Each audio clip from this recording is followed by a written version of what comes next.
the Dep Lewis Show. The Dep Lewis Show. It's the Dep Lewis Show. It's the Dep Lewis Show. The Dep Lewis Show. It's the Dep Lewis Show. It's the Dep Lewis Show. The Dep Lewis Show. It's the Dep Lewis Show. Welcome to the Dep Lewis Show, episode 187. This is your host, Dep Lewis, and today is Sunday, July 5th, 2026, a great day for a podcast about video games and more. So I hope you're doing great out there in the world, wherever and whenever you're listening to this. Thank you for being here. The first order of business is to ask you to follow Dep Lewis Show everywhere. Full episodes of Dep Lewis Show available anywhere you can find a podcast, so find the best place to subscribe and listen weekly. Places like Apple Podcasts, Spotify, Google, YouTube, Amazon Music, and more. YouTube is also a great place to watch me play some games live or check out the videos later. And if you would like to support the show even further than just listening, patreon.com/Dep Lewis Show is available if you'd like to subscribe monthly. Also, Venmo at Dep Lewis Show is available any day, anytime, for any amount if you would like to support the show. Now, this show today will have three sections as always. The first section, I'll tell you about what video games I've been playing since I've last talked to you on this microphone. And there's really just one primary game there for this week. The mid section, which is, it's not mid in quality, it's the middle of the show. That's where I tell you about everything going on around the video game world that you need to know. And there was some pretty drastic news going on in the video game world, so I will be, I don't want to say excited, but I think you might be interested in what's going on. So that'll be in the mid section. The third and final section, the Miscellaneous Talk section, is where I could talk about anything I want to outside the video game world. I like to get into the worldwide world of sports in this section and tell you what's going on with all my favorite teams, and that will be the case today as well. So there's a lot to get through before that point, however. So let's get into it. So what's going on with me? So what have I been playing in the past week? I've been playing my favorite game of the year for 2026. It is miles ahead. It's up there going around 200 miles per hour ahead of all these other games for me, and that's Forza Horizon 6. So my whole week has mainly been spent playing this game for the most part. I've been utilizing the filter on the open world map for the icons, and I feel like that's really been helping. Recently, in the last couple of days, I've just been going after the gates and the mascots, and that's been pretty rewarding because I've been making good progress there. I think I'm over halfway at least. I think there's like 400 of them on either the mascots or the signs, and maybe I'm around 2 or getting up to 300. So I feel like I'm making some substantial progress in this game. What am I at on the gamer score? I'm halfway through the entire thing. I'm at 500 of 1,000, and I'm pretty close to the end of each of kind of the story things, but there's still plenty of open world stuff to do. And like I've been saying, there's still some stuff I'm finding difficult that I haven't really been able to complete. So I've been trying some things in the open world, but having to try again, or just go away for a bit and maybe come back. That's mainly the drift zones. And there's a couple races out there that have my number. I kind of went back and cleaned up. I was kind of saying I was bad at doing some of the, 4x4 or like off-road racing and like drift, like rally car racing. I don't think that's my strength, but I've kind of gone through and completed some of those races. I think there's maybe one of those that's still tying me up, but there's like one of those tying me up on all the types of races pretty much. So I don't know. Some of them seem like, hey, I don't know how I'm going to be able to do this. So I guess even thinking right now, maybe I need to lower the difficulty on some of those if I just keep trying and making no progress. But I do enjoy that you can kind of tailor the difficulty to where you want it to be. And I feel like the level I'm on now has been pretty perfect, and it hasn't been a frustrating challenge, but some of these, there's just like a few of these things that have been really hard for me in this game. And I feel like I'm generally pretty good, but I'm getting better and better, I guess, as I go. I'm getting better with my turns and my e-brake and rocketing out of the turns and things like that. So, and I guess maybe, I don't know, I think part of it is having the nice car in this game too. I have an Aston Martin as my nicest car in this game right now. It's got a couple 10s in some categories of its stats, and that's definitely the one when I'm trying to do some work in this game that I'm just defaulting to use because it's the best machine I have capable. But I do like using some of my favorite cars in this game. I've still been sticking to the yellow portion there. It's still my favorite. I'm trying to think what else I've been using. I've been doing some off-roading. So I bought I guess it was a Jeep in this game. It was around $70K. There was a few different options. I wanted to get a car that had a stat of 10 in off-roading, so I could go collect some of those signs I was talking about. And I think that was a pretty good idea instead of trying to drive around across the world in this game in a Porsche, doing it in a Jeep that has 10 and off-roading. I was trying to make it up this hill in this truck I had, but the truck had drift wheels on it, so I was going like 10 or 11 miles an hour up this hill and barely making it. And I was like, man, I don't know if this is like good that this truck is making it, because we are making it slowly, but I think it was the wrong tool for the job or whatever, because I was just kind of skidding up the mountain, and I did make it up there slowly. But once I get up there, I was like, man, I need to start looking at the stats on these cars a little bit more. Maybe that will actually help me complete some of these races. So that's kind of where I'm at in this game right now, trying to, I guess I've been working on like specific sections of the game of stuff to complete, and that's been really, really helpful with the filter. So I've been having so much fun with this. I love the variety of what you're able to do. I do enjoy some of the stuff being a little bit difficult, and you can make it even more difficult with the difficulty slider in this game as well, and just having so much fun with this. I'm still bad at drifting. I don't know if I'm ever going to get better at that, and there's a lot of drifting things I need to complete in this game, so I guess I need to just spend a day trying to do those possibly, and failing at it.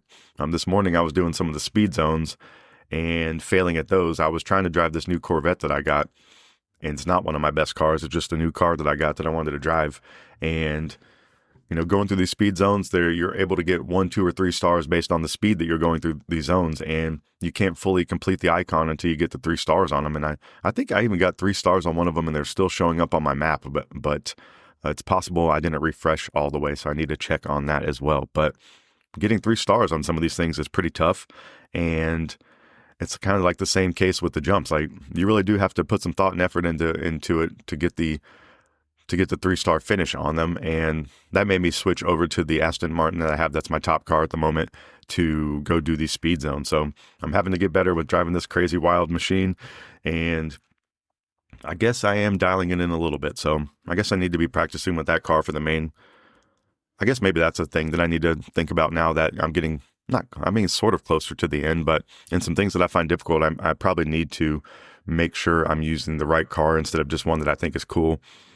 And unless I'm just going around doing some of the mascots or the sign bashing, because you can really do that with any car. I think it's pretty fun with the off-road Jeep I bought, because there's a lot of maps that you can go through, like in some mountains and things like that. But that one definitely is the more relaxing part of this game.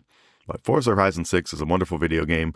I hope you give it a shot out there. If you like racing games or have never played Forza, please give it a shot. It's so much fun. It's one of the best games to play while you listen to a podcast, possibly this one, or listen to music. There is, just a music recommendation for this. P. Leaf is an artist on YouTube, on Spotify, and anywhere you can find music. P. Leaf is really good, and she partners a lot with Chewy Melodies, who is a musician himself and a great piano player from what I can tell. And he just dropped a new album on Spotify. It's a piano cover of the Deltarune soundtrack, so it's really extremely good. It does have P. Leaf on there singing the Flower Man song. It's just extremely awesome. So please go check out their music. It's some of my favorite stuff to listen to these days, and I'm listening to those two, pretty much daily. And P. Leaf does some streaming. I think it's Wednesdays and Fridays. She gets on there and streams and takes song requests and plays the piano and sings, and she has an amazing voice and seems really cool. So please go check out P. Leaf if you haven't done so before. So, you can listen to some P. Leaf while you play Forza Horizon 6, and you will be having a wonderful, outstanding time. All right, what else do I want to say about Forza Horizon 6? Because that's really been the main game I've been playing all week. I don't have any Pokemon progress to report this week. I think this is the first week since February that I haven't played any Pokemon. So I did complete 2 Pokemon games this year, and I haven't really committed to going into another one so far. I have a little bit of progress in Pokemon Violet. I want to restart my Pokemon Legends ZA file, so maybe I'll do that and see if I can start making progress there. But I think I just played a lot of Pokemon, and I guess maybe I've been looking for some other things. I've really been kind of getting in more and more into Forza, trying to complete some things there. So just no Pokemon this week. I thought that was pretty shocking to me.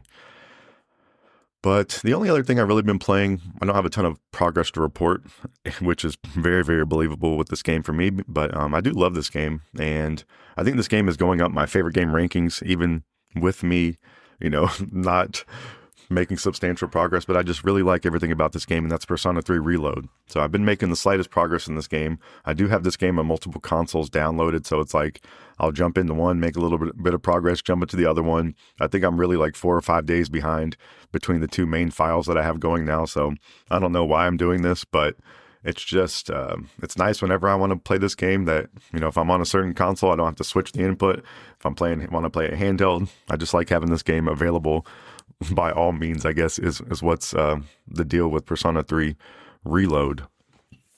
And just another note there, mentioning P. Leaf earlier, she does some covers of songs from Persona 3 Reload that are phenomenal and just as good as the original artist from the music, or possibly better. So I think a lot of her covers are better than the original version. I guess that's knocking the original versions a little bit, but I just think the P. Leaf versions are super, super excellent always. So please go check her out and go check out the Persona 3 Reload music. It's really, really amazing.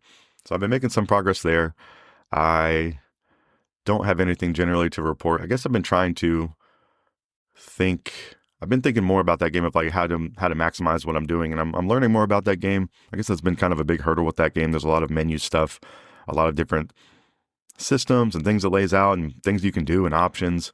And I've been fooling around with this game for a long time, and I'm still learning a bunch of new stuff from it. So I'm just having so much fun playing that game, and that'll probably be I don't know if a forever game I'll be talking about on this, but you'll probably hear me making slight progress for Persona 3 Reload for a long time. So that's the majority of what I've been playing this week, mainly Forza Horizon 6, and I don't want to say mainly because I am all the way loving that game.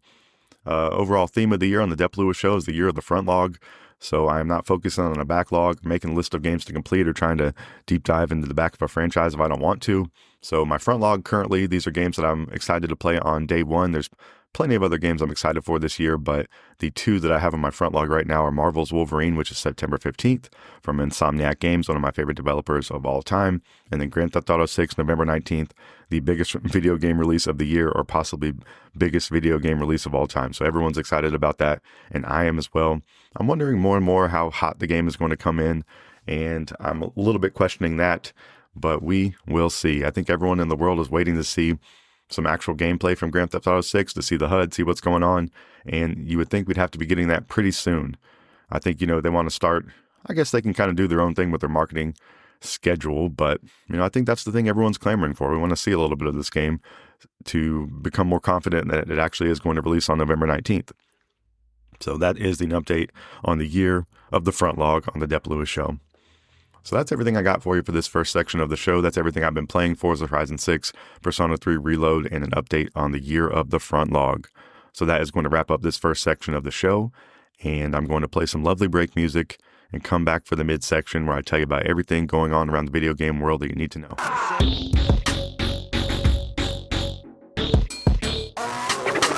Welcome back to the midsection of Dep Lewis Show, episode 187. This is where I tell you about everything going on around the video game world that you need to know. And the first thing I want to tell you about was a pretty shocking update, a pretty, I guess, like too soon and too definitive of a thing to happen. I guess everyone could kind of see this trend, but this was a pretty wild announcement from Sony in regards to PlayStation. So there has been an announcement in regards to PlayStation physical disc production. And Sony is saying this is, both of these first two updates of the show are going to be from Sid Schumann. He's the senior director of Sony Interactive Entertainment, so SIE Content Communications, giving these statements. So brave day for Sid Schumann out here delivering this news to the world. So PlayStation is going to cease physical disc production, is ending in January 2028 for new games releasing on PlayStation consoles. So the all-digital future for PlayStation is here starting January 2028. And we're going to read their comments here of why. So I always enjoy reading a corporate comment and, seeing the spin they're putting on this and what they're giving us here. So this is quotes from Sid Schumann on the PlayStation disc production ending in January 2028. So as consumer preferences and the broader entertainment industry continue to shift away from physical disc to digital, physical game disc production for all new games releasing on PlayStation consoles will be discontinued starting January 2028. Following this date, new games will be available on PlayStation Store and at retailers in digital format only. This transition has no impact on games that already released or will be releasing prior to January 2028 in disc format.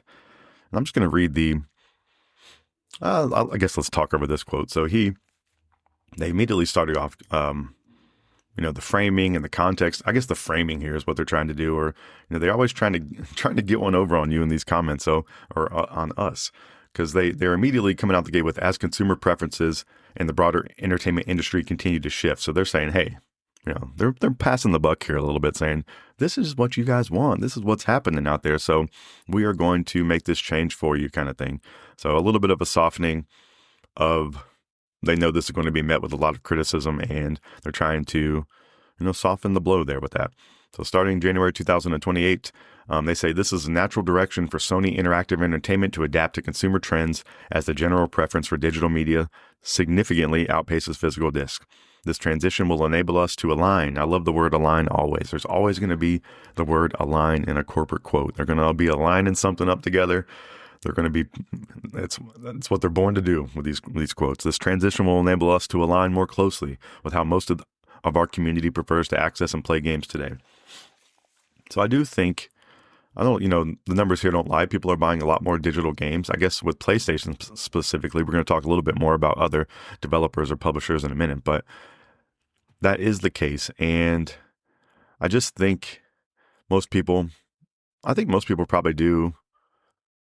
I don't know. Like, I think having the option is nice. I always say that on the show, having the option is nice. We've seen other media formats go rest in peace in the past. It might just be the way that things are going to go. But I think this being such a definitive and soon and recent change that they're making makes this one more difficult to swallow. It's like, hey, why can't they just ramp down the disc production? It's not like you see the stores flooded with games already. How much of a cost is this really hurting them to do this? And it's unusual that they wouldn't want to, I've heard some people saying out there that this could be a play to, get people upset and possibly have them come back and say, hey, well, we'll come back, but we have to charge more for these physical games. It's like, if that really was the play, that's going to be, everyone's going to be seeing right through that if that happens. It's like, if they wanted to make that change of making it less of a focus and having it still available, I think that would be the right thing to do for your customers and your consumers and your fans who have been supporting you for all along. I think the biggest thing about this change is, hey, we're going to do whatever we want and you can't do anything about it, kind of thing. And I think it's the acting like your business never could fail. It's like, people could quit gaming on PlayStation. This really could damage or be a shift in the way that people perceive PlayStation in general, or maybe not. Maybe it is just a blip on the radar of people who like to buy physical discs these days. But I think overall, we're just getting more and more bad news from the video game world. And I think people are going to become more and more fed up with some of this stuff.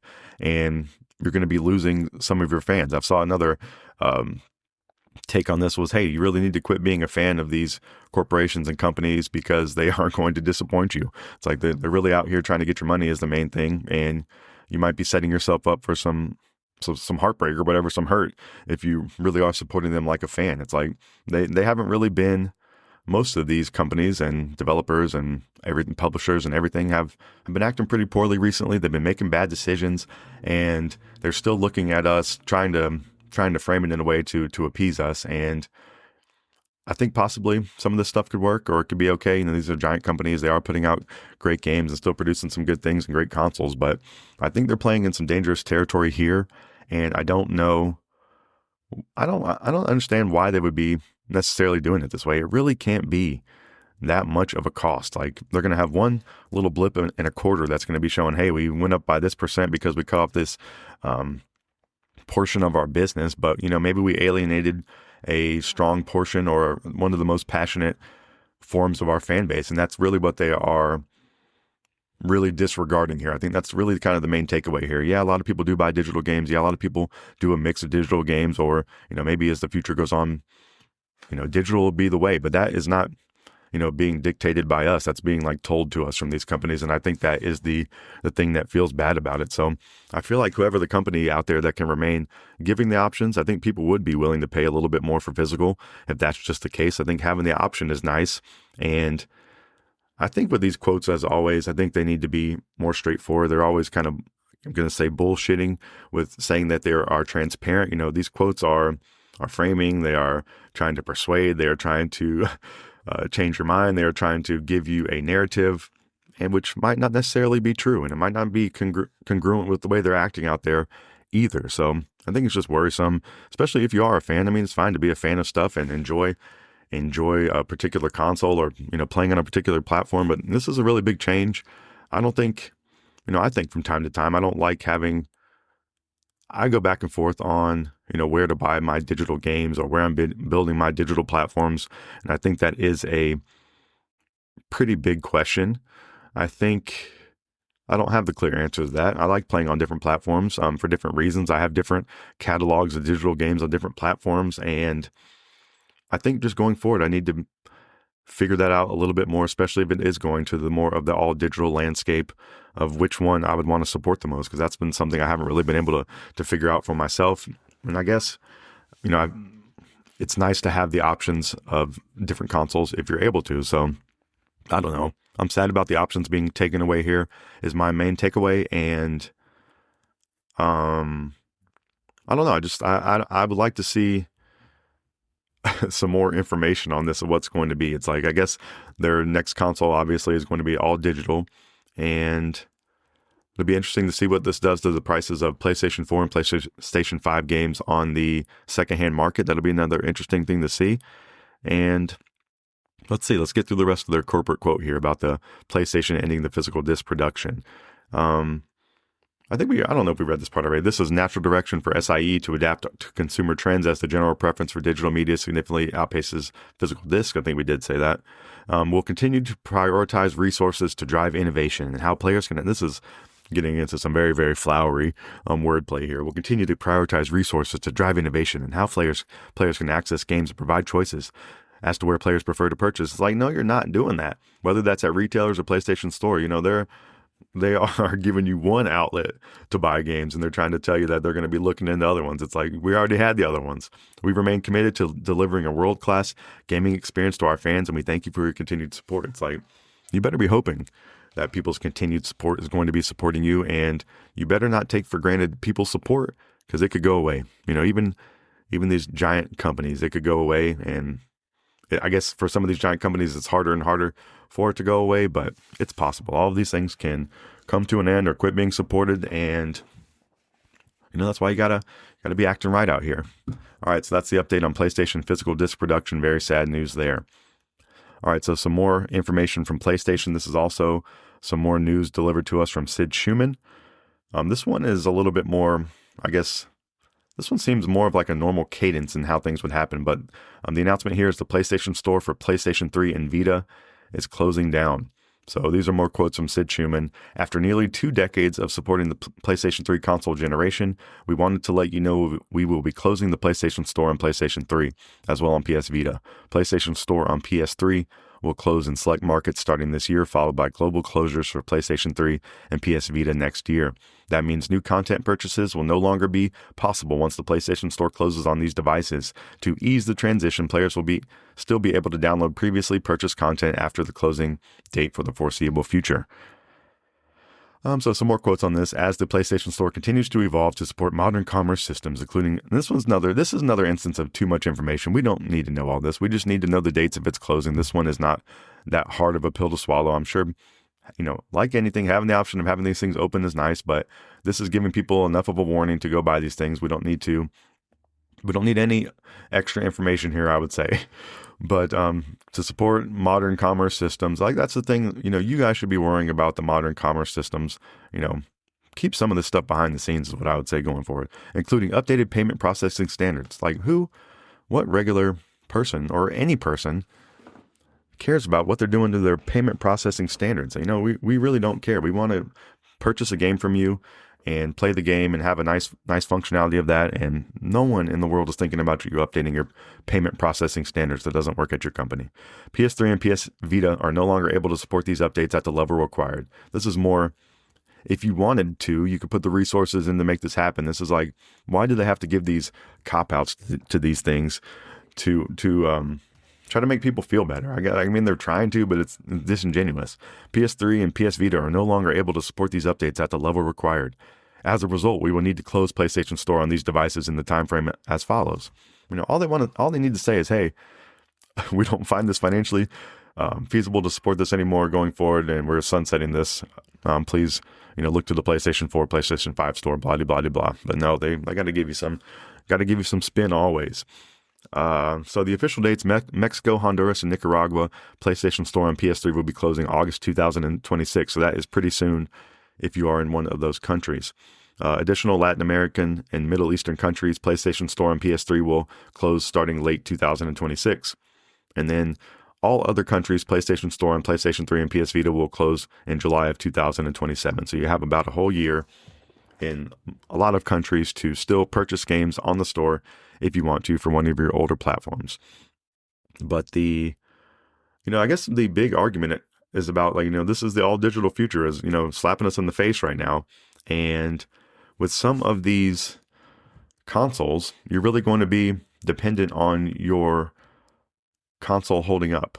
So if you have a digital game you purchased and you are unable to re-download it from the store at some point, once the store closes, you'll never be able to play your game again. So you are required to, keep your console running in perpetuity to be able to access your digital games. And that is definitely something to consider with this all digital future. So, people will talk about, hey, a PlayStation 6 is basically going to be a brick in the future. You're not going to be able to play anything on it at some point, 20, 30 years down the line, or you're really going to be dependent on them keeping these servers up and going to be able to play these games. And I think most people are not happy about that. I think some people probably don't think about it, but they're saying, hey, if you want to go back and play, I don't know, they're saying Grand Theft Auto again in the future, you're going to have to be able, I guess I heard the other argument of, they're just going to want to be able to sell you this game again.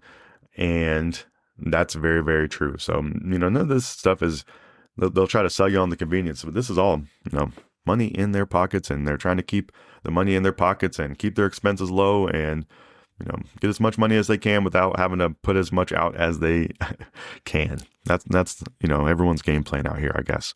So updates from PlayStation, very poor updates. I think the PlayStation Store PS3 Vita one is less surprising because that, they say 20 years it's been going on or something like that. I think the other one is the PlayStation disc production ending is pretty sad and pretty shocking and pretty soon. And maybe we're going to be getting updates from Microsoft. We're definitely going to be talking about Microsoft and Xbox some in this. They just got so much bad news on the horizon. They might as well add this one into the mix over there. So, weird timing for Sony to come out and grab some of the negative headlines when the other companies out here are doing crazy, crazy work on these negative headlines. It just seems a little bit of, this is like a harsh business move, to the max out here. This is and they're trying to, spin it a little bit, but this is really someone in a meeting room and putting their heads together, said, hey, we're going to do this. This is kind of like a little bit of a middle finger to your fan base in some way, I would say. And, they made the decision, and we're going to have to see how it goes with PlayStation over there. But I think very, very bad vibes going on with PlayStation currently.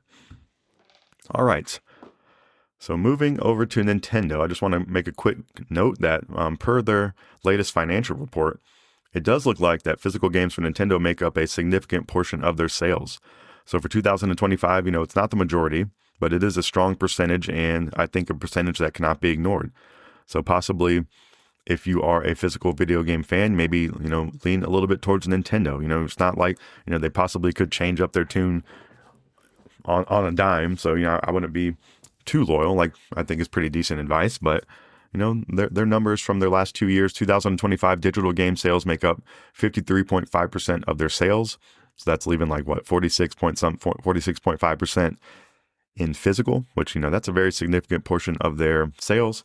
And in 2026, the digital sales are growing, but just slightly, up to 54.6%.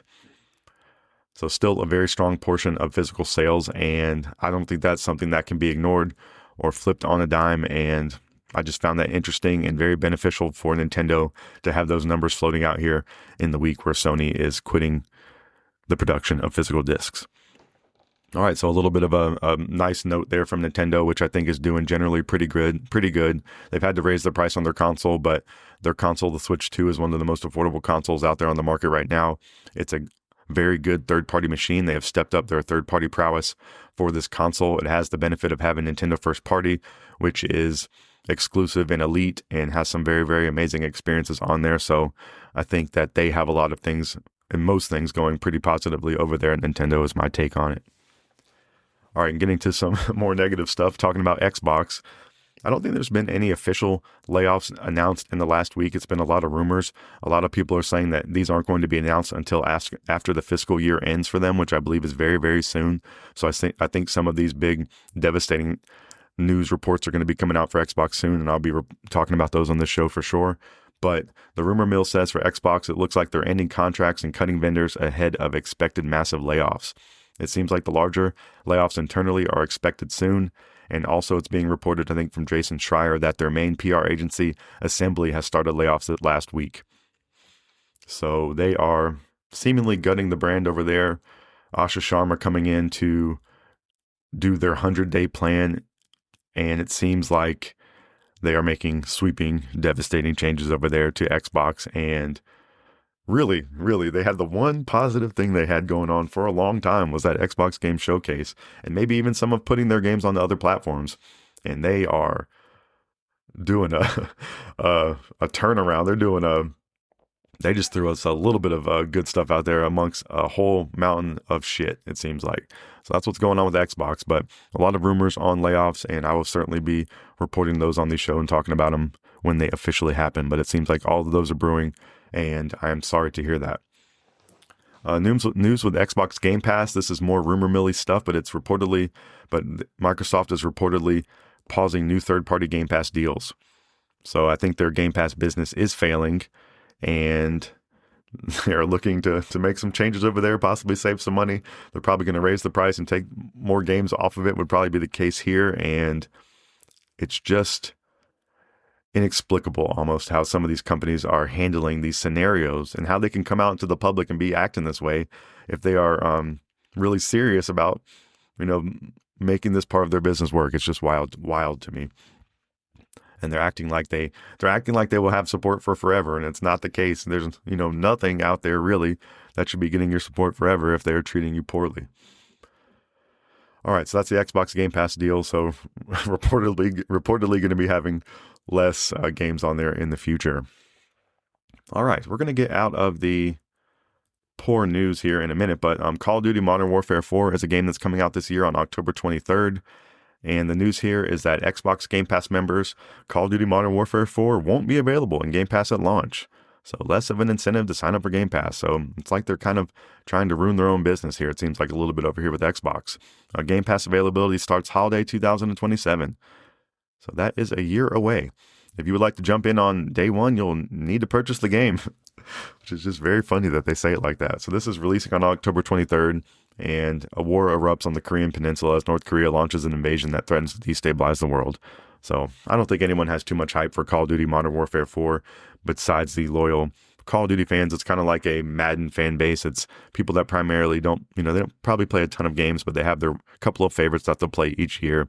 And that's probably not good enough for Xbox over there and Activision for their pockets to only be getting money out of the same people that they get each year, And they're trying to figure out how to get new people, and I think they are fumbling that bag massively, messing up Call of Duty over there, which, people love Call of Duty, including myself, but it's been a long time since I've had fun playing Call of Duty.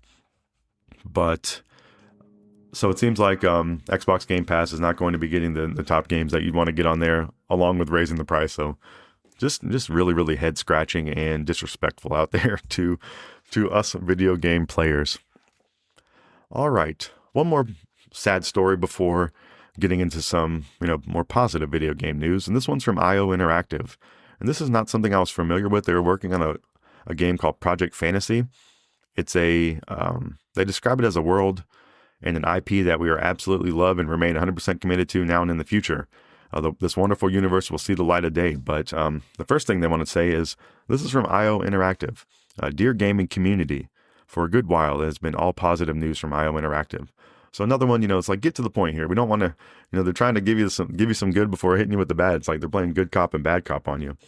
We remain humbled and honored by the response to our latest outing with a young, unproven Bond. And it's like, are you really humbled and honored? It's like, maybe, I don't know. A bold new story and a take on one of the most famous characters in entertainment, which the world has embraced with love. However, today we have to share some more downbeat news. So it's like, hey, we've only been giving you positive. We know you love this game, so please take this news softly. Our relationship with an external partner on our own IP, Project Fantasy, has come to an end.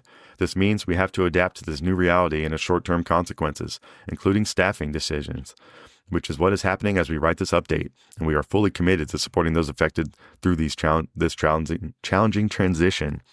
So I think this is another sad trend. I know they're not directly working on the Bond game, but seeing a developer release a game that's successful and then having massive layoffs after, in some regard, it's like, it's the main trend we are seeing. So it's like all these people working at these companies are basically becoming, contractors to these companies until they are no longer needed, even after putting out something successful. I think that's the worst part about this, is after putting out something successful, you still don't have the setup of your business or whatever it may be to keep functioning or keep growing. That you're having to like cut back or whatever, or it's not good enough. And it's like, I think that is the predicament for most of these companies. That thing they're putting all this money into, yeah, they're making a bunch of money, but hey, they made all these other decisions elsewhere that are poor that they're trying to cover up with this one behemoth franchise or one option. It's like every company out there is shooting a Hail Mary right now, and that's all we're watching across most of the video game landscape. And then even if the game is successful, if it's not a Hail Mary, if it doesn't become Fortnite or Roblox, they're having to lay off everybody and kind of count it as an internal failure. And then coming out here and saying it's based on consumer trends is like, you are the one out here putting the product out to the world. So you are in charge of what it is and packaging it and delivering it to us and making these decisions. You need to quit involving us in these decisions and put the product out and let us purchase it if we want to or not. Quit giving us all these intimate, they're not even intimate. They're trying to make it seem like that, but they're just out here putting the spin and lying on everything is the main thing a lot of these companies are doing. And presenting bad news with a little bit of good news in there is going to get old for most people that are fans of video games. So that's all the bad news over there. But, all the bad news I have for this midsection so far. So let's get into some more of the positive video game news going on around the video game world. So in the past week, there was a Splatoon Direct that took place on June 30th. This was roughly 15 minutes and providing more info on the upcoming Nintendo Switch 2 game. This was also followed by a Nintendo Treehouse Live for Splatoon Raiders. So if you would like to see some more information on Splatoon Raiders, which is releasing on July 23rd, 2026, exclusively for Nintendo Switch 2, you're able to do so. I did not watch any of this. I am a Splatoon fan basically just because of the multiplayer. I've tried the single player a little bit on Splatoon 3, but all my hours in Splatoon 3, 99% of them were played in multiplayer. That's something I still play from time to time and really enjoy, and would be something that I would be excited for in the next Splatoon game as well. This one is a single-player adventure. It's a strange storm forces a helicopter carrying Deep Cut to the Spherolite Islands to make an emergency landing. After a month of scraping together a hideout ship, you and your crew are ready to raid the nearby islands for the rumored treasure you came for and find a way home. So a single-player Splatoon game. I just want to mention this. I don't think this is something that I'll play. I'll definitely be interested in it. I would maybe like to try it, but I just don't know if I want to spend my money on it to, maybe not really get into it. But I love Splatoon as a franchise. I think if you have any interest in this, I think you should play it. I think it's going to be most likely high quality and fun. And, I'm probably just kind of the odd man out on, I don't know. I think a lot of people do like Splatoon multiplayer, but, I'm odd man maybe as, I've played like 98% of multiplayer versus, it probably is 99% or something versus 1%.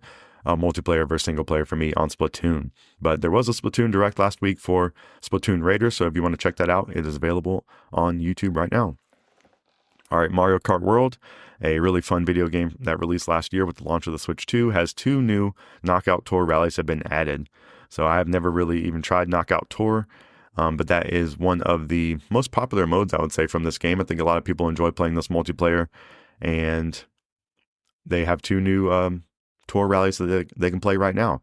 You can race the Drill Rally and the Boomerang Rally, with more coming in the future, which is nice. I like to see that quote on there, with more coming in the future, because I believe everybody has been wanting to have some more content added to Mario Kart World. Plus, you can now add stickers you've collected to your photos as another new update with Mario Kart World. So maybe slowly but surely, we will see some new content, and it would be nice to see some new courses and Grand Prix, and there would be my main hope for Mario Kart World. Maybe some new racers, maybe some new costumes, things like that. I think all those kind of things are really, really fun with Mario Kart. All right, for some Switch 2, just getting over to some rumor mill stuff. A Nintendo Switch 2 model has reportedly been spotted featuring a redesigned LCD screen. So I am not sure what the complaint with the LCD screen currently on the Nintendo Switch 2 would be. I think it's a really great screen. I don't have any complaints with it. I think the screen size is great. I think the way it looks is great. I had the OLED previously for the Nintendo Switch original and thought that was really, really nice. But I haven't missed, like I say, I haven't had any complaints with the screen. So I don't know if there's a general complaint out there or what they're trying to fix here, but that was a rumor mill thing going on last week that I wanted to make sure you're aware of. The last thing I want to make you aware of is a game that is in early access right now. It's coming out of early access. I've talked about this before, but just a reminder here, they've been showing off some more stuff in preparation for the early access or for the 1.0 release, and that is Fields of Mistria. So the 1.0 is coming on August 5th. So very, very soon. They've been showing off a chicken mount, so you can ride around in a chicken on the game. That's one thing I saw on their social media. The developer and publisher of this game is NPC Studio. And a reason I like to always mention this game and with the updates is the great Sarah Pods, a great person to follow on the internet, Sarah Podzorski. She is the social media and marketing manager for this game. So please go check it out in honor of Sarah Pods and go watch her on Twitch. Go listen to her on Pew Pew Bang and Min-Max content as well. Fields of Mistria has been very successful, it seems like. It's on sale right now for 20% off. It's already a pretty inexpensive game to get the early access ability. It's $13.99 normally, but it's on sale right now for $11.99 USDs. So a very affordable game to play that seems like it has a lot of great content in it and its own unique spin on like the farm sim style of game. It's one of Steam Deck's top played games. The early access launched August 5th, 2024, and the back of the box talk is start your new life, build the farm of your dreams as you discover a world brimming with possibilities. Magic, romance, and adventure all await you in this nostalgic farming/life sim RPG. So please go check out Fields of Mistria and go check out Sarah Pods, is what I got to say here to wrap up this midsection of the show. So that's everything I got for you across the video game world, everything I want to tell you about. We talked about the PlayStation ending physical disc production. We talked about the PlayStation Store, PS3, and Vita closing. We talked about Nintendo physical video game sales, Xbox layoffs, Xbox Game Pass, IO Interactive. We talked about Call of Duty Modern Warfare 4, then IO Interactive. Then we talked about Splatoon Raiders with that Splatoon Direct. We talked about Mario Kart World. We talked about the Nintendo Switch 2, and we talked about Fields of Mistria. So that's everything I got for you for the midsection of this show. This was a pretty, a sad news cycle of a week. I think we're going to be having some more of these in the upcoming weeks. And I would just say to be prepared for that. I think that's the way it's going to be going. I think the video game world's in a pretty volatile space right now. And PlayStation making a really big change. And maybe they're going to be hoping that Microsoft is going to come out with the start of their new fiscal year and really, really take over the news cycle with the way that seems like they're going to gut their business. So, I'm just saying thoughts and prayers to all these people involved. It has to be stressful working at these companies. Potentially a lot of them, doing great work and fine work and still getting laid off. And I think that happens a lot and possibly happening a lot more and more across the video game world. So thoughts and prayers to all those people that are going to be affected and that have been affected. I'm sure there's tons and tons and tons of people still looking for work out there who have been laid off from video game companies. And, this is my little wish out there for you to have something good happen to you. All right, so that's everything I got for you for the midsection of the show. That's all the video game talk I have for you for this week, but we still have one final section of the show left to go, and that's the Miscellaneous Talk section, and I'm going to get into it right after this music.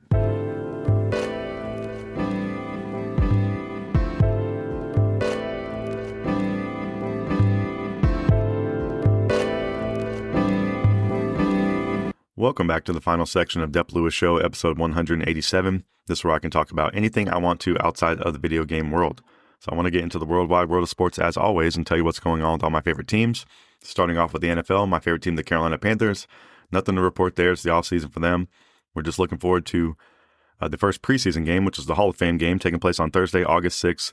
The Panthers at the Cardinals in Canton, Ohio. So that's kind of been the case for the last few weeks. Really nothing going on with the Panthers, but having the offseason. And then over to the NBA world, the Knicks are the NBA champions, and we just have the offseason going on for all the teams, and then my favorite teams as well. So I'm a halfway fan of the Charlotte Hornets since I've been a North Carolina resident for a couple of years now. And in the past week, they made, in the past couple of weeks, they made some big changes as well. But in the last week, they traded for Dorian Finney-Smith and 3 second-round picks from the Houston Rockets. I did not see what the Hornets gave in exchange, but I guess it's something very minimal if it was not being reported. And, the Hornets are having a little bit of a reset, so I think we're going to see them regress next year from some of the moves they made, like trading LaMelo and Miles Bridges and, seemingly making their team worse for next year, which is unusual after having some success for the first time in a long time. So very disappointing over there for the Hornets. And then my favorite team in the NBA, which I'm still salty about them trading Trae Young away. Trae got paid by the Wizards and the Atlanta Hawks. It's just the offseason for them. I don't have anything to report. I think their hope for next season is looking pretty poor unless some of the young guys just come in and be really good, which I hope they can do, and we will see. But nothing to report over there on the Hawks, and that's all the NBA updates I have for you. All right, then moving over to my favorite sport in the universe, Major League Baseball, and my favorite team, the Atlanta Braves. They've been sliding a little bit. I think they are probably ready for the All-Star break, which the Braves have a lot of All-Stars. So yesterday, the All-Stars got announced, and the Braves that are included are Ozzy, Drake Baldwin, Raisel Iglesias, Matt Olson, and Chris Sale. So all very worthy and very nice to see the Braves represented strongly on the National League All-Star team. So congrats to them. And, they've been having a phenomenal first half of the season. They've been doing a little bit poorly here going into the middle of the season, but, I don't think any team out there is just firing on all cylinders for the entire season. And the majority of the season, the Braves have been doing great. The Braves also signed outfielder Andrew McCutchen to a minor league deal. So we might see him on the team at some point. He's a savvy veteran. I think he's still been producing some. He had the majority of his career with the Pirates. He was playing with the Rangers recently, and he's played on some other teams as well. So I think some good depth to have. Just a kind of a low risk signing there. You're getting a veteran in there who's been around, seen a lot. There's zero way he would, not have some positive influence on the clubhouse or, have some insight, or even his ability on the field still could possibly help the Braves later in the season, and we will see. But as far as results from last week, the Braves played at 4 o'clock in the afternoon last week, and the Braves lost 2-3 to close out the week against the San Francisco Giants. The Braves had an off day on Monday, and then midweek they were playing the Cardinals in Atlanta. The Braves lost on Tuesday 3-5. The Braves won on Wednesday 5-1, and the Braves lost on Thursday 5-11. So some tough sledding there against the St. Louis Cardinals. So I know a friend of the show and friend of real life, Sanfi, was happy about that, as the only Cardinals fan I know. And then Friday, the Braves have been playing the Mets all weekend. So Friday versus the Mets in Atlanta, the Braves won 5-3, which is very nice. Always nice to see a win against the Mets. And then Saturday versus the Mets, the Braves won 14-3. So the Braves are really going off last night. It was kind of a everybody party getting involved on offense, which was really nice. And taking down the Mets, who I think the jerseys last night looked especially cool. And even the Mets, they looked cool in their jerseys as well for the 4th of July. It had red, white, and blue like in the numbers on the back of the jerseys and some other touches. And then the Mets actually had some different hats that they were wearing that I thought looked pretty cool. So it's not going to be often I have something nice to say about the Mets on this show. But that is one that I noticed last night and wanted to salute them for. So after last night's game, the Braves are 52-35, so a wonderful record. They were leading baseball for the majority of the season. They're now currently the 4th best team in baseball. They are 5.5 games back on the leaders, which is the Dodgers, which, boo Dodgers. And then it's the Brewers and the Rays are the other teams that are in front of the Braves, just to tell you what's going on with the Major League Baseball right now. But the Braves are first in the NL East, which they have been for the majority of the season. They had a commanding lead earlier in the season, and now they are only 3 games ahead of Philly. So Philly's been catching up, and the Braves have been slowing down a little bit, I guess is what's been going on. But overall, a wonderful first half of the season for the Braves, and we have one more week of baseball before the All-Star break happens. And we have a game today as well. So the Braves are playing today versus the Mets. It's a little bit of an early one at 12:30 p.m. Eastern Standard Time. It's on NBC and Peacock, so I don't think I am currently subscribed to one of those, so I don't know if I'll be able to watch it, but I'll be trying to, so I'll see. But I'll definitely have to report to you next week who is the winner of that one, along with all the other Braves updates that I have for you. But for next week, the Braves are off tomorrow on Monday. They are going to Pittsburgh to play the Pirates for 3 games in the middle of the week, and they are finishing off the first half of the season in St. Louis for 3 more games against the Cardinals to get to midseason, and then have those guys, Ozzie, Drake, Iglesias, Olsen, and Sale, go out there to the All-Star game and represent the Braves in the best way they can. So go Braves, and yeah, go Braves, go Braves, go Braves. All right, and no general MLB news to report, so that's really everything I have for you for this final section of the show. Just telling you about what's going on with all my favorite teams, the Carolina Panthers, the Charlotte Hornets, the Atlanta Hawks, and the Atlanta Braves. And hopefully the Atlanta Braves will get a win today and have maybe get they're playing 6 games next week. I'd like them to win 4 of them. That'd be a nice way to go into the middle of the season, so we'll see if that actually happens, and I'll report back on next week's show. So that's everything I got for you for this final section of the show, and that's everything I got for you for the entire show. So I'd like to reiterate some promotional talk from the beginning. Please follow Dep Lewis Show everywhere. Full episodes of Dep Lewis Show available anywhere you can find a podcast. So find the best place to subscribe and listen weekly. Places like Apple Podcasts, Spotify, Google, YouTube, Amazon Music, and more. YouTube is also a great place to watch me play some games live or check out the videos later. If you would like to support the show even further than just listening, patreon.com/Dep Lewis Show is available if you like to subscribe monthly. That's also the best way to guarantee to get the podcast ad-free always. Also, Venmo at Dep Lewis Show is available any day, anytime, for any amount if you would like to support the show. And I thank you so much for listening. And what do I want to say? I hope you have a wonderful week out there in the world. If things are going your way, I hope that continues. If things are not going your way, I hope that changes. I've been watching some of the World Cup. That's been fun. The USA is going to be playing Belgium tomorrow. There are 2 really great matchups on today that I'm excited to watch. Those have really been delivering. So we'll be watching some of that in the upcoming week. Definitely going to be playing some more Forza Horizon 6. I don't know what other games are going to be sneaking in there. Probably a little bit of Persona 3 Reload. But, hopefully it'll be a good week out there for myself and you included. So just thank you for listening. I truly appreciate it. And I'll be back next week to tell you what's going on with the video games and what's going on with me. And I hope you will join me once again. So I will talk to you then. Goodbye.